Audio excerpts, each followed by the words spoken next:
When does something step out of the shadows of its inspiration? When can a person who makes art of any kind say that they are their own idea and not just the sum of the parts that inspired them? When can a team of people say that kind of thing? When does a game become more of its inspiration than the original that inspired it? What do we do with that? Do we praise it as some sort of return to form? Do we chastise it because it isn't what we think it should be? Or do we hold it up to its own merits and view it as its own thing? These are the kinds of questions you can ask when talking about any kind of thought or idea. Any art, creation, any kind of anything made by people. We are, for the most part, all taught roughly the same things when we're growing up, yet all of our experiences shape us into what we are as people. The things that get us through the day, a funny video, a good, really good sandwich or meal. Just hanging out with some people. All of these things can be some kind of inspiration, and they help us do and make things. So, let's hyper-focus down to this thing, this game. Bloodstained, Curse of the Moon 2. You might be wondering why that cold open went in that kind of an odd direction, but it's important to think about things not only as they are, but also as the ideas that made them in the first place. This game was made to be a sequel, I guess? The first game's endings can make that topic a bit of a tough one to parse out, but this game is meant to be a follow-up of sorts to the first Bloodstained Curse of the Moon, which itself is a spin-off of Bloodstained Ritual of the Night. All that to say that these two different styles of games share one common link, a common thread, one main source of inspiration. In some far-off castle near a cliffside, you might still be able to hear somebody ask, "What is a man?" Hey everybody, how's it going? My name is Leon, and I want to welcome you all to the Castlevania retrospective. But not just any part. Welcome to the Retrospective EX Bloodstained Edition.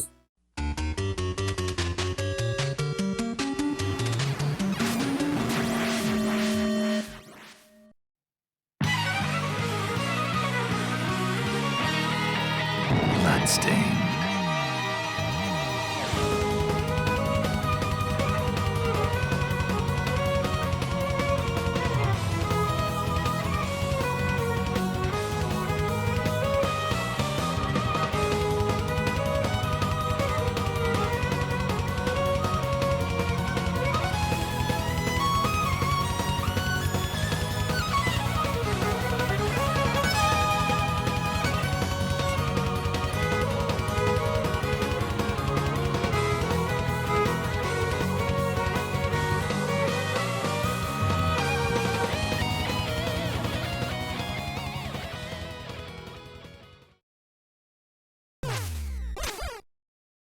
From what can be gathered, the development of this game was headed roughly by the same crew from Inti Creates, just like the first game. It was even developed in a much faster timeline than the first, mostly because everything was already made asset-wise, or at least the visual style was already decided on. This means that making new and interesting characters could take center stage, as well as making the overall game feel more full. Given that development time was mighty short, only about 5.5 months, really, the team that worked on it was working on other projects at the time, so they put the sequel on the back burner for a little bit. But once the development began in earnest, and once IGA had time for consultation, they got to work. As far as development is concerned, there were some cuts made, some character ideas that didn't quite make it past the rough drafts, those being a thief, a ninja, and some kind of paladin character. There was even some talk about redesigning Hachi. They felt he was too powerful, and they're correct, Hachi is a tank. But they couldn't really bring themselves to weaken the pup much at all. I think they made the right call there. There were some designs that IGA had to straight up reject outright and then help to redesign. This is how we wound up with Robert. He took some elements from a couple different ideas that didn't work out and recombined them to make this guy.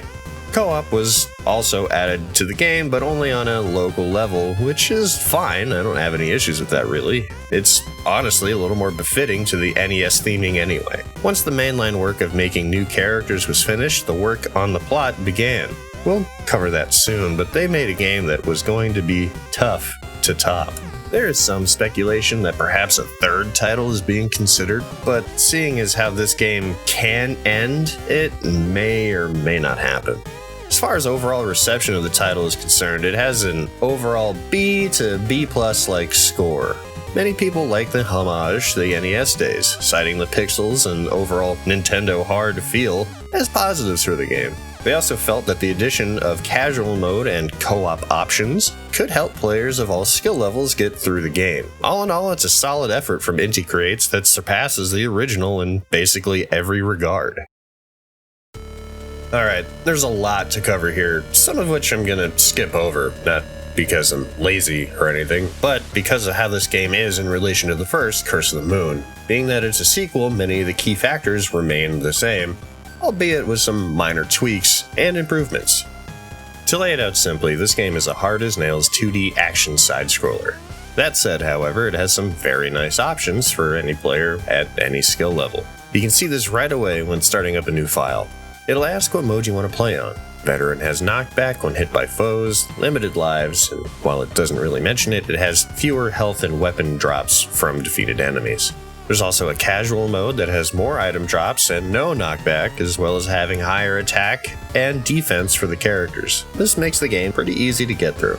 Then there's Legend mode, which is for those that really want a challenge. It keeps the knockback and limited lives, but adds a level timer so you have to move fairly quickly through the levels, off-screen respawning enemies, and a feature that makes it so if one character bites it, they all do. So watch those pitfalls. Like in the first Curse of the Moon, you have a bunch of characters to play as once you beat the level they're a part of, or, if the story allows them to show up. More on that a bit later. You can swap between them once they become available with your shoulder buttons, either the L1 and R1, or left bumper, right bumper, or, whatever those buttons are for the device you're playing on. I don't know, this game's on a bunch of platforms. Point is, you can swap out at any time, almost. You can't if that character gets hit and gets knocked back.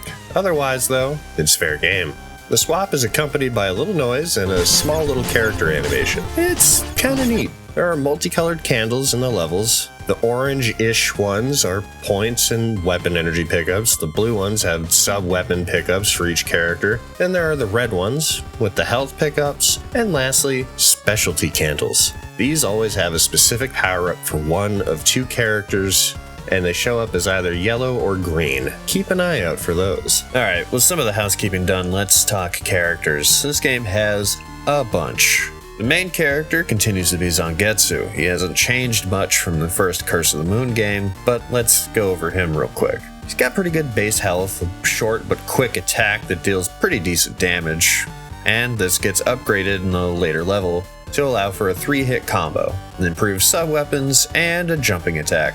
It's a great power-up for him, otherwise he doesn't really bring much to the table. His sub-weapons work the same, still has the ball and chain whip, talisman, and demon essence, all of which get leveled up with a sword upgrade. Longer whip, taller explosion, and this sick spin flip slice attack. It's from Ninja Gaiden, you know the one. That's about it from him though. Solid all-rounder. Up next, we have Dominique. Not to be confused with her appearance in Ritual of the Night. Remember these games kind of work in a weird separate timeline or some kind of different reality? It's something like that.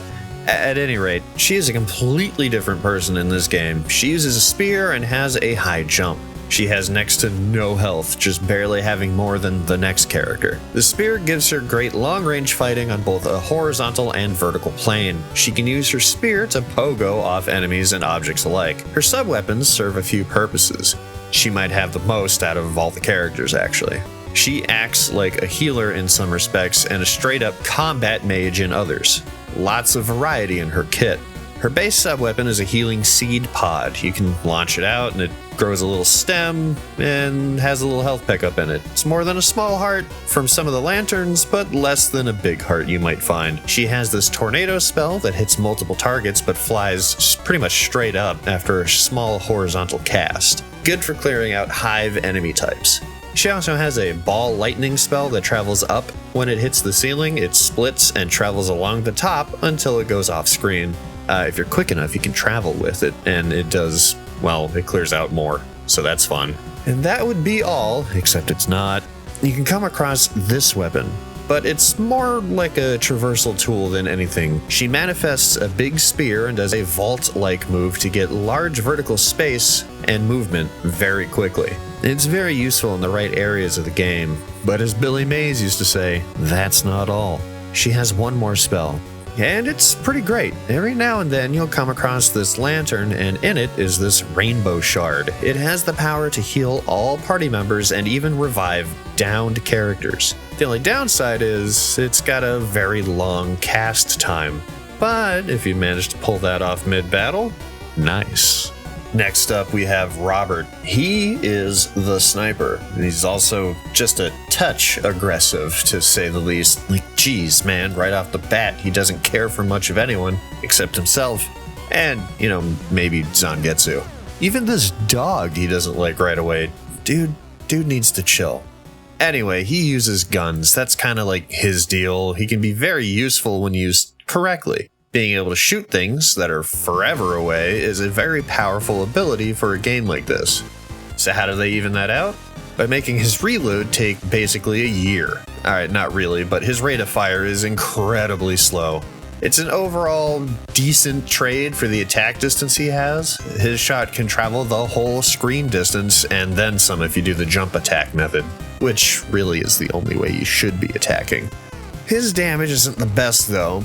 Even with his guns, it still takes more than a few shots to take things down, but with the distance, it's fine. You'll want to keep that distance nice and long, because Rob here has next to no health, even less than Dominique, and she didn't have much to spare. Rob here can go prone and crawl on the ground. He can even shoot from this position as well. Good for hitting low to the ground monsters. His sub-weapons do a few fun things. First, he has a pair of javelins, which get tossed at two different angles at the same time. Good for some perched targets. Next up, we got this grenade, which can bounce off of walls and then explode on impact with the target. He also has this big gun, which deals massive damage and can launch you back from the recoil. It's actually got a pretty good movement set on top of having some good damage. Lastly, we have the bandana. This gives Robert unlimited ammo, a second gun, and removes the rate of fire cap for him. He shoots just as fast as you can pull that trigger. Great burst damage, but it eats energy like crazy. Lastly, he has the ability to wall jump and slide down walls Mega Man X style. Mixing and matching movement abilities is an important thing to learn in this game and can let you do cool stuff like this if you learn the ropes. Lastly, we have possibly the best character in the game, this steampunk mech driven by a corgi. Yes, a dog. We'll let that sink in for a second. This is Hachi, and he is the best character in this game.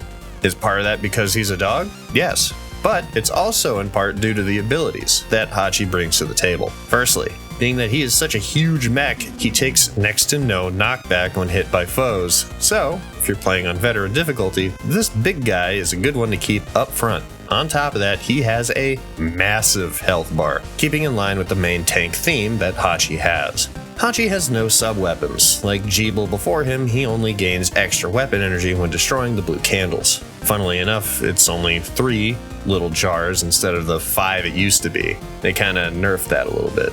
Because Hachi doesn't have those sub-weapons, the pup gets extra utility. Outside of having a huge attack box on the main weapon, Hachi here can hover at any point during their jump. They can do a smash attack by holding down the attack button while pressing down. They can walk on spikes and destroy them. If you do the smash on the spikes, you can destroy them all at once. Super helpful at certain points. Now, perhaps the best part, invincibility. At any point, you can activate the main ability Hachi has. They turn gold and start using weapon energy like no tomorrow. But the trade there is nothing can hurt you. No monsters, no bosses, not even the final boss.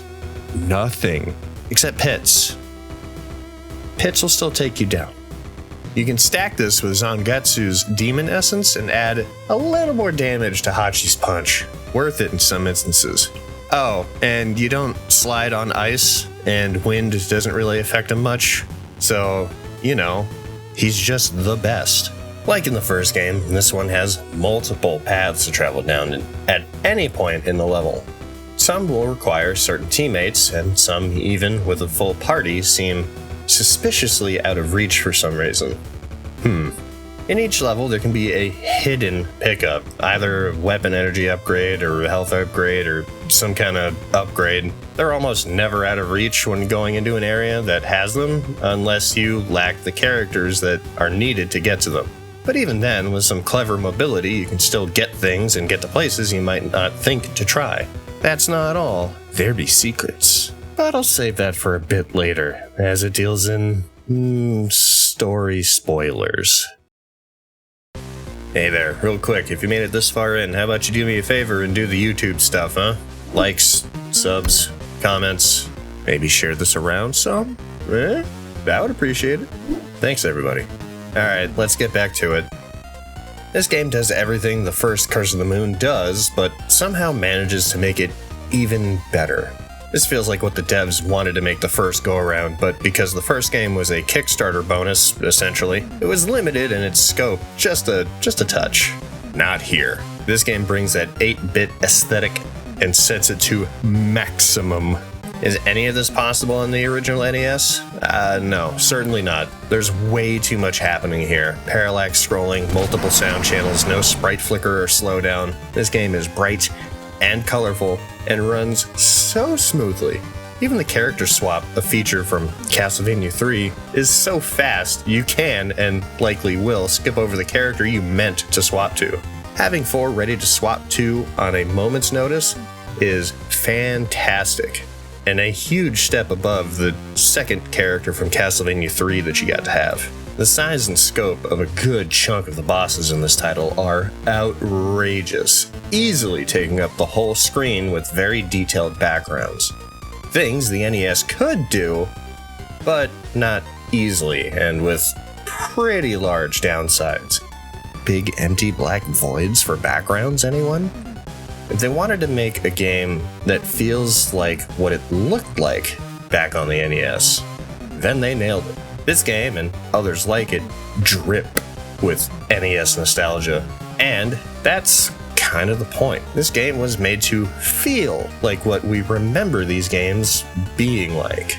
There are a few games on the NES hardware that come close to what the devs can do now to simulate this old style, but had this game been a reality back then, in the NES days, it would have fit in just fine. This and other 8-bit style games that really took the time to feel like and understand the old school experience are phenomenal. The last mainline Castlevania game came out back in 2007. If you want to talk about the rebooted series, then the last one was released back in 2014. And it's been dormant ever since. Dracula, for all intents and purposes, has been put down, like many other Konami properties. Although, Metal Gear seems to be on some sort of an upswing right now, but I'll hold judgment on those games until they get released. What does that mean for Castlevania? Not much, unfortunately. The last dev team they had working on Castlevania was Mercury Steam, which, as you know, are working on primarily these days the Metroid series. Or, at least they were, since Dread came out. Who knows what projects they're working on now. I'm sure there are others who could and would probably enjoy taking up the reins, but as far as I'm aware, while writing this, no one is working on anything Castlevania related outside of Netflix and their animation teams. Still looking forward to Richter though. God, please be good. Please. So, this leaves us with Bloodstained, with Iga more or less running the show, and with many people who were attached to Castlevania back in the day working alongside Iga. Is this what we should expect moving forward? More than likely. I have no doubt that eventually Konami will summon Dracula again from his dark rest, but will the spirit of those games still be intact when they do that? Who can say? All I know is, right now, if you want to scratch that itch that Konami left behind, then Iga and his teams have you covered. What's really great is no matter what kind of Castlevania fan you are, Bloodstained has you covered. If you like the tough as nails old school platformers, then you have Curse of the Moon 1 and 2. But if you like the more Symphony of the Night style, then you have, well, Ritual of the Night to try out. These games pick up pretty much right where Order of Ecclesia left off, and it's almost like the spirit of the games never left. Will Zangetsu and the rest of the crew have the staying power that Dracula and the Belmonts had? Well, who can say? Seeing as this is the last game in the series so far, and with no other new announcements made, it might be a while before Bloodstained graces our screens again with that gothic horror-inspired platforming. But I hope something comes around soon. Alright, we're going to jump into the story now, so if you want to, feel free to jump ahead to this point here on screen, or in the description down below, to try and avoid the story spoilers. And I'm going to be real with you, this game goes all kinds of crazy. So, if you want to try and avoid that, you want to try and skip out on the story and experience it yourself first, and then come back and see what I have to say about it, go ahead and jump ahead. And for the rest of you that have either played it or just want to dig in to this video, man, buckle up, because we got some pages of dialogue to get through here, so get ready. Alright, so it's established that this game takes place in some sort of alternate reality, as Dominique is not only friendly, but playable in this game. As for what ending the original carries into this one, who knows? It's a bit unclear, but personally I think it's the one where Zangetsu leaves everybody behind and faces Grimbury alone. Either way, it doesn't really matter. This one opens up sometime later, and we see Zangetsu teaming up with Dominique to hunt down some demons. The castle from the first Curse of the Moon is back, and seemingly causing new problems throughout the land. Unlike the first game, there are no player character choices to be made. In fact, the first few levels have no desperation attacks from the bosses at all, as they get interrupted by the new comrades that join in. The first level sees only Zangetsu slicing his way through a sky castle and squaring up against a dragon, only for Dominique to swoop in and finish it off. This first level is designed in a way to get you comfortable with Zangetsu and all of his moves and weapons. It's a fairly solid intro level, plus the music? Solid. In fact, just about every song in this game is great. Oh, plus the moon in the distance and the fact that it highlights the boss? Excellent. The next level takes place in a demon-infested forest, and this level is designed to play very well with Dominique. Everything here is designed with her and Zangetsu in mind, but you would do well to have Dominique in front and center. Her magic and healing stacked on top of her movement abilities and long-range weapon make her extra valuable. At the end, we see the moon getting ever closer and falling into this pit to fight a boss. Zangetsu and Dominique are more than a match for the demon. Right as it explodes, though, a newcomer jumps in. This is Robert, and he has a whole host of chips on his shoulder. He doesn't really care for Dominique, or the church for that matter, and is very openly hostile to everybody that's not him or Zangetsu. This third level is a Robert showcase, which is good because out of all the characters, he takes the most time to get used to. Once again, this level is designed in a way for you to get familiar with what Rob here brings to the table. If you can take the time to master his abilities, then a lot of this game can open up. Plus, shooting things from a safe distance is pretty fun. With the team making it past this mine area and jumping onto a train, they face this boss. Some sort of Spartan flame train thing. There's a lot happening here design-wise. Once again, though, the team proves to be more than capable, and this monster goes down, but not before getting rocked by the steampunk train mech. This is the introduction to Hachi, and is the best, hands down. Robert, once again, shows his disdain for anything not him, and we get Hachi as a team member moving forward. Keeping with trends, this next level is all about Hachi. The ice makes everybody else slide around, and with all the spikes everywhere, you're gonna want some stable footing. So Hachi it is. This level is great for learning the ropes with him. Big enemies, small ones, things you can crush. The animations they gave Hachi are great. Spike legs for the ice, wheels for stairs. You even turn into a little train when you crouch. The jets when hovering, and the regular walk cycle are great. Like with all other levels before this, you can see areas that are weirdly just out of reach. But it's odd because these areas look like things none of your current roster can maneuver into, except for this room. This room seems important. but nothing happens here.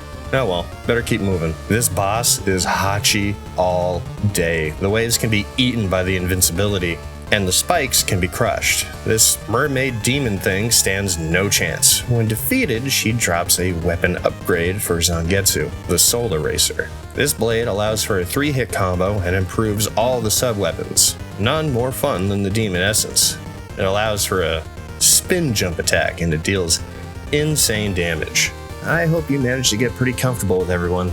The rest of the levels expect you to be able to hot swap and maneuver with everybody. What's been fun throughout this whole adventure, though, is seeing all the little cutscenes play out at the bottom in between levels. It's like the group is beginning to form bonds and become more like friends rather than a group of random people and a dog. Each new level is going to get progressively more difficult with its overall design, and it's going to ask you to do some fairly tough platforming. This lava level being a tough one for sure. It doesn't get much better in the museum level or the clock tower dungeon. Still seeing all these paths you can't take, and it's getting to be odd. No new abilities for anyone or anything. The museum sees you fighting those Easter Isle heads and a sarcophagus as the main boss. This level is a fun one to look at in terms of the backgrounds. In the clock tower, we face off against Gremory. You remember her, right? She was the main boss in the first Curse of the Moon. She was also an antagonist in Ritual of the Night. Looks like she was downgraded a bit here. Ends up being just a regular level boss now. Still tough though. Her attacks hit hard, and unless you learn what each hand movement and color means, it can feel kinda cheap. The last level has you climb a tower, all while being chased by this ball of destructive energy. You can bash it back to gain some breathing room, but it's still going to pursue you relentlessly. If you have the pole vault for Dominique, you can just out-jump it in some of the larger vertical segments. At one point, you come across a fork in the road, but only one side is highlighted. Looks like that's the way to go then? I wonder what the other side's for. Here you face off against the boss. It has similar powers to Gremory, but it can be taken out fairly quickly. However, because this is the last level, of course it has a second form. This can prove to be fairly tough. Fighting this monster as you fall on blocks? It's a cool set piece at least. Once you manage to defeat it, a cutscene plays out where Dominique sacrifices herself to save the group. A far cry from her appearance in Ritual of the Night, and reminiscent of when Zangetsu did that in the first Curse of the Moon. With Dominique taking the brunt of that last attack, everyone else escapes. They all vow to assault the castle again to save their friend. Yes, even Robert. Speaking of Robert, he really goes through some stuff in the cutscenes between levels. Real character growth, and honestly, it's kinda nice to see. Okay, so here's where things can take a few turns. Like the first game, the idea here is to replay the levels again, but with a mostly full group. New paths open up in the first 3 levels, and doing that grants you the opportunity to find hidden collectibles. Should you manage to collect them all, well, you remember that not-so-secret room? Yep, you get another upgrade for Zangetsu. And this actually takes away from his moveset and limits his sub-weapons again. He is back to base power. Why do this then? Well, you will have to for an ending. Then again, you could not do this and get a different ending. That's right, branching paths. On branching paths. Let's deviate here just a bit. For the sake of a complete playthrough, let's say you didn't collect those swords to get this upgrade for Zangetsu. Let's say you just play through the entire game again with the Soul Eraser sword. When you get to the last level, and you head left at that fork in the road, so that's where that went. It's time to finally see what's behind that door. It's Dominique, and she's resting on the save couch from Ritual of the Night. That's kinda neat. As it turns out, this is the boss. The real boss of this last level, and like any good boss, it has a few forms. The first sees you attack these eyes. They will constantly be shooting out these purple energy balls. You can attack them to get rid of them, and if you have the right sub-weapons and or Hachi, this won't be all that bad. The second form has you attacking this guy's chest and dodging lasers and pillars of light. Once you break the boss, Zangetsu gets ready to deliver the final blow, charging up an attack and summoning all his strength while Robert and Hachi fend off the hands. Zangetsu begins remembering all the time he spent with Dominique during this journey, and with one mighty swing, he slices the demon. But not in half. He falters at the last second. He couldn't bring himself to kill Dominique along with the demon. You see, the Soul Eraser doesn't care about its victims. It wipes away the good and the bad. Wipes them from existence itself. Having wounded the demon, Zangetsu grabs Robert and Hachi. He leaves the castle and vows once again to storm it. But with his team injured, he'll be doing that alone. Or will he? As he prepares to leave again, Miriam, Alfred, and Jeeble show up. That's right, the original band is back together. All those alternate paths you found, it was for them. The game was not only designed for Robert, Dominique, and Hachi, but also for this crew. This starts episode EX, in which Miriam and her crew brought you the Zanmato, a sword that was hidden, not so hidden, in level 4. Here in episode EX, the game plays out exactly the same, except now you have some new abilities and a new team to play with, complete with their own cutscenes between levels. The final boss is the same as it was before, but this time, with the Zanmato in hand, a blade that kills only the evil and demonic beings, Zangetsu can slice the boss in half without having to worry about killing Dominique. Upon its defeat, as they leave, they all watch the tower crumble, as they so often do from a nearby cliffside.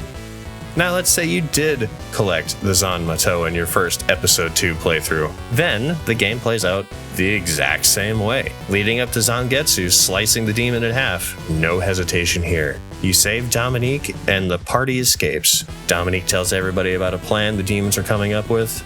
All the monsters are going to attack Earth from the moon. Upon hearing all this information, the team gets really dour. But this is where Miriam and the rest show up, if you didn't unlock episode EX. If you did, though, Dominique still tells everybody about the plan. The scene plays out just a touch differently. However you got here, whether you did episode EX or you did a clean playthrough of episode 2, this starts the final episode. This plays out a bit differently from the rest. This time you can actively select which levels you want to play and in what order. Each level will have a character associated with it, but it's random for who shows up on what level. One level, however, won't have anyone associated with it.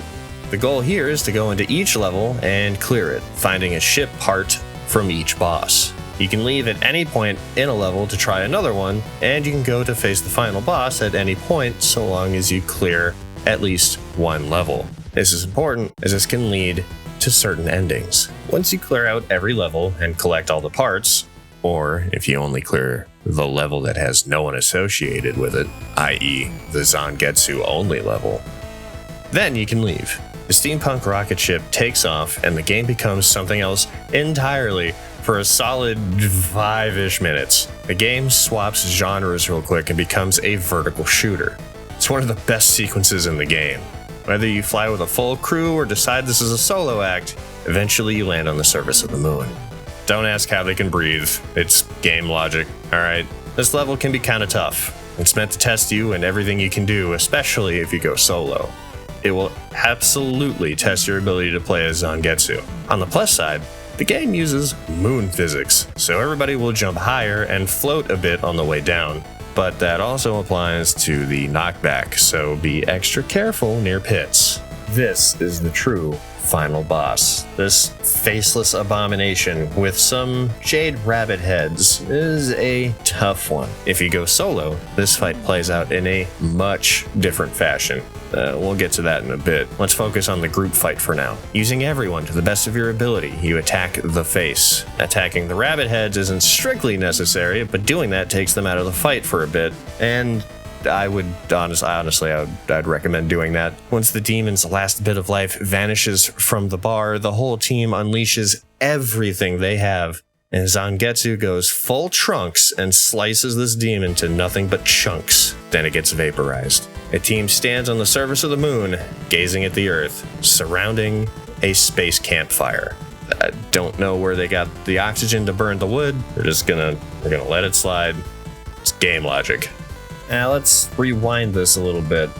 Let's say you only brought Zangetsu to the moon. The level itself plays kinda the same, but the boss, that is a different beast. There is no large staircase that takes you all the way to the top. You have to fight each rabbit head, and then, assisted by a team member, how did they get here? You jump on one rabbit head level at a time, all the way until Dominique shows up. She gives you a quick heal, and using her vaulting lance, you attack the boss. Not only do you need to watch your own health, but you need to protect Dominique. If you don't, she gets stunned and you'll need to start the phase over. Just like in the group defeat, the boss will get assaulted by everybody's attacks. Only Hachi and Dominique will get you to jump on and fly up for one last attack. Dominique leaping off of Hachi with her Vault Lance, and with Zangetsu in tow, who then leaps off of her to deliver the ultimate final blow. A slash so powerful that the game ends. That man, Zangetsu, leaped into space and cleaved the moon in two. The curse of the moon no longer burdening him, the world safe from a threat almost none knew of. This is the best ending. Like, it's so over the top, and I love it. I didn't know where this game would go, but never did I expect to cut the moon in twain. The last few levels are such a breath of fresh air, and it makes up for the other playthroughs in such a monumental way. What a treat for everyone who decided to do everything and then go that extra mile to beat the final boss using only Zangetsu. Like, the ending using the whole group is great, but this is where you want to end. The ultimate catharsis. Welcome back, everybody who decided to skip ahead.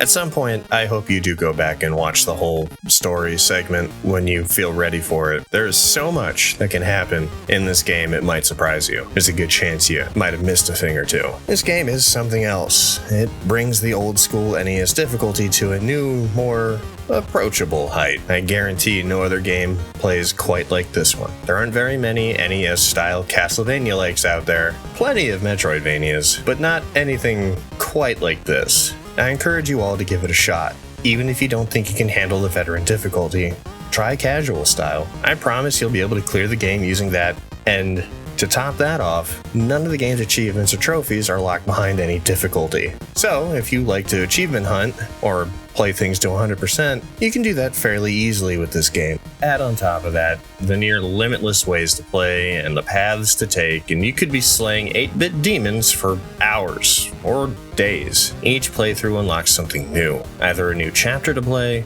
a boss rush mode, a style of Zangetsu to use.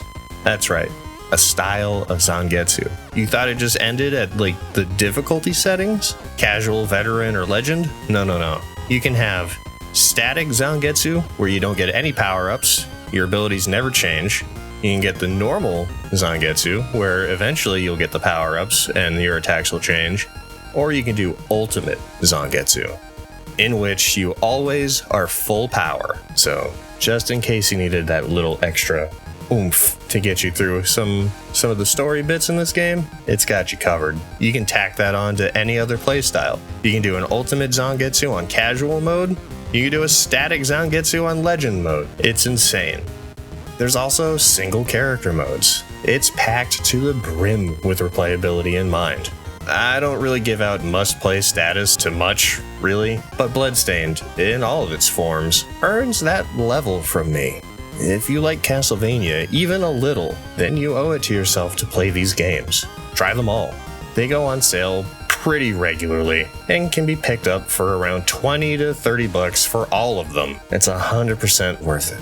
No one knows what the future holds for this series as of now, but if the future games can reach this level of polish and playability, then I have high hopes for Bloodstained. Whether or not it can stand the test of time remains to be seen. But when you set your sights to cleave the moon, I think it can survive. Here's to hoping that Bloodstained will continue to carry that Castlevania torch well into the future.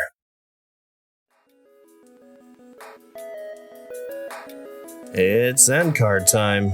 Thanks for hanging with me as I talk about some of my favorite games. We're gonna be working a little backwards in this Castlevania retrospective. Thanks again to Lily P. from the comments for the idea, by the by. Bloodstained is definitely on the list of favorite series for me. It fills that Castlevania-sized hole that Konami ripped out all those years ago. Fun doesn't stop here, though. More videos coming at you. Aim high and cleave the moon. I'll see you later.